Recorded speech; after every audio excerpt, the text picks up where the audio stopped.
उठ बाळा, जेवण करून घे. तू मटण का नाही केलं? मटण रविवारी करू, आता आहे ते केलेलं खाऊन घे. मागच्या रविवारी पण बोलली होती मटण करू, पण वांग्याची भाजी खायला घातली.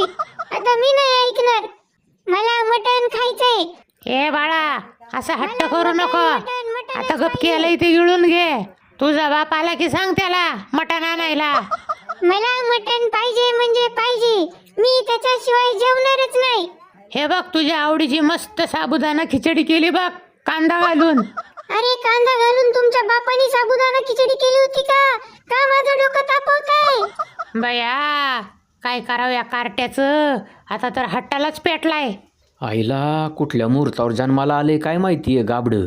हाताखालनंच काढायला पाहिजेत असली.